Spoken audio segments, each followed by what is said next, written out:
Hello बच्चों, चलिए प्रश्न पढ़ते हैं। 0.2 किलोग्राम द्रव्यमान के एक पिंड को 10 मीटर प्रति सेकंड की प्रारंभिक चाल से पृथ्वी तल से ऊर्ध्वाधर ऊपर की ओर फेंका गया है। गणना कीजिए। पहला है पिंड की प्रारंभिक गतिज ऊर्जा। दूसरा है अधिकतम ऊंचाई पर पहुंचने पर पिंड की स्थितिज ऊर्जा। तीसरा है पृथ्वी तल से 2.5 मीटर की ऊंचाई पर पिंड की गतिज ऊर्जा। जी का मान दिया गया है बच्चों, जी बराबर 10 मीटर प्रति सेकंड वर्ग। आइए बच्चों प्रश्न के लिए मुख्य उदाहरण की चर्चा करते हैं। मुख्य अवधारणा। तो देखिए बच्चों, ये अपना पृथ्वी तल है। इस पृथ्वी तल से एक गेंद को ऊर्ध्वाधर ऊपर की ओर फेंका जाता है, तो ये कुछ समय पर यहां पर आएगी। अंततः ये गेंद यहां पर आ जाती है बच्चों। तो जब इसे ऊपर फेंका जाता है तो इसके पास कुछ ना कुछ वेग होगा बच्चों, जिसे प्रारंभिक वेग यू देते हैं। जब ये पृथ्वी तल से h ऊंचाई पर ऊपर चली जाती है तो इसका अंतिम वेग कितना हो जाता है? 0 हो जाता है। लेकिन इस स्थिति में इसके पास कुछ ना कुछ वेग होगा मध्य स्थिति में।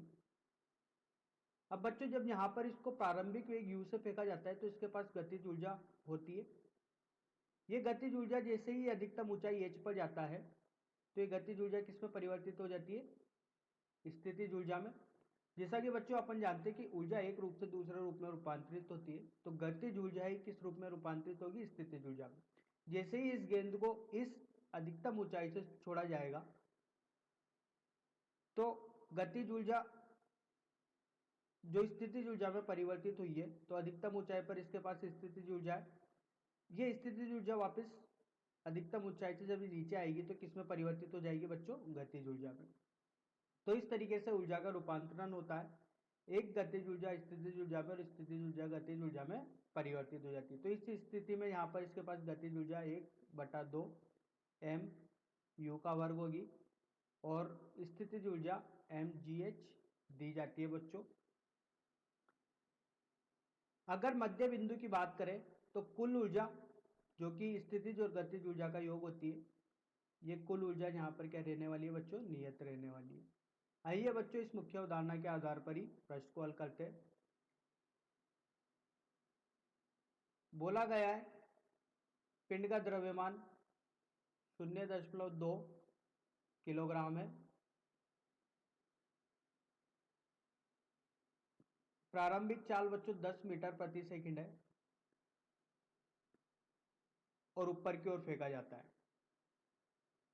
तो बच्चों इसके लिए स्थिति का निर्माण करते हैं। ये ऊर्ध्वाधर तल, ये ऊंचाई, यहां से गेंद प्रारंभ हुई, ये इसकी मध्य स्थिति और ये अंतिम स्थिति। अंतिम स्थिति पर जाने पर इसका वेग 0 हो जाएगा। यहाँ पर इसका प्रारंभिक वेग u है जो दिया गया है अपन को। पहली स्थिति पिंड की प्रारंभिक गतिज ऊर्जा। तो प्रारंभिक गतिज ऊर्जा की गणना करते हैं। जैसा मुख्य अवधारणा में देखा, गतिज ऊर्जा इसकी यहाँ पर इस स्थिति में 1/2 एम यू का वर्ग होगी। तो 1/2 गुणा 0.2 गुणा यू 10 का वर्ग।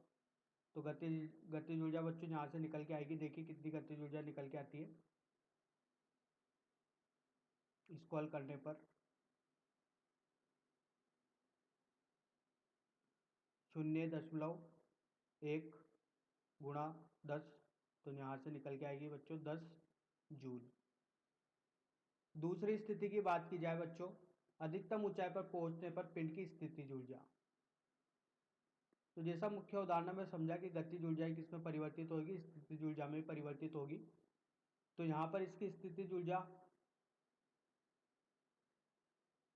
ये होगी mgh, या ये स्थितिज ऊर्जा ही ये गतिज ऊर्जा ही किसमें परिवर्तित होगी? स्थितिज ऊर्जा में। तो जो गतिज ऊर्जा है प्रारंभ में, वह गतिज ऊर्जा हो जाएगी स्थितिज ऊर्जा में। तो बच्चों यहाँ से स्थितिज ऊर्जा का मान होगा 10 जूल, क्योंकि यह परिवर्तित होगी।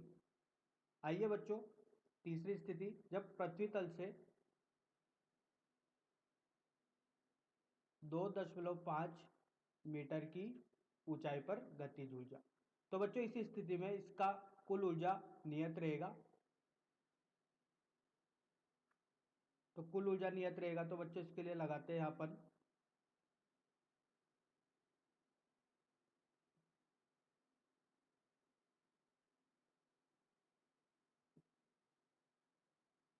प्रारंभिक गतिज ऊर्जा, प्रारंभिक स्थितिज ऊर्जा बराबर होगी अंतिम गतिज ऊर्जा और अंतिम स्थितिज ऊर्जा की। तो देखिए प्रारंभिक स्थितिज ऊर्जा 0 है बच्चों, क्योंकि यहां पर इसके पास इस स्थिति में इसके पास कोई भी स्थितिज ऊर्जा नहीं है, केवल गतिज ऊर्जा है। अंतिम स्थिति में जब इसका वेग 0 हो जाता है तो इसके पास स्थितिज ऊर्जा होती है और गतिज ऊर्जा कितनी हो जाती है बच्चों? 0 हो जाती है। तो लिख लेते हैं यहां पर ये 0। आइए बच्चों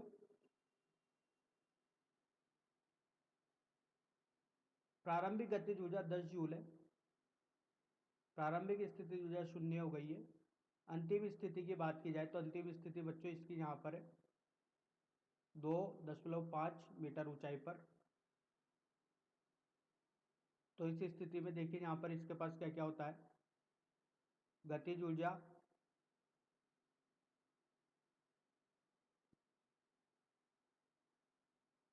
का मान तो अपन को निकालना है, स्थितिज ऊर्जा mgh। तो गतिज ऊर्जा 2.5 ऊंचाई पर होगी बच्चों 10 ऋण 0.2 मान रखते हैं mgh का, गुणे 10 गुणे 2.5। तो गतिज ऊर्जा बच्चों यहाँ से मिलेगी अपन को, देखिए 5 जूल के बराबर। तो यही अपने प्रश्न का उत्तर है बच्चों।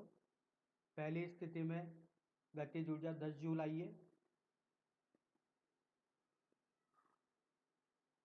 दूसरी स्थिति में स्थितिज ऊर्जा भी 10 जूल आई है, तीसरी स्थिति में गतिज ऊर्जा जब ऊंचाई 2.5 है तो वहां पर 5 जूल गतिज ऊर्जा आई। आशा करता हूँ आपको यह समझ में आया होगा। धन्यवाद।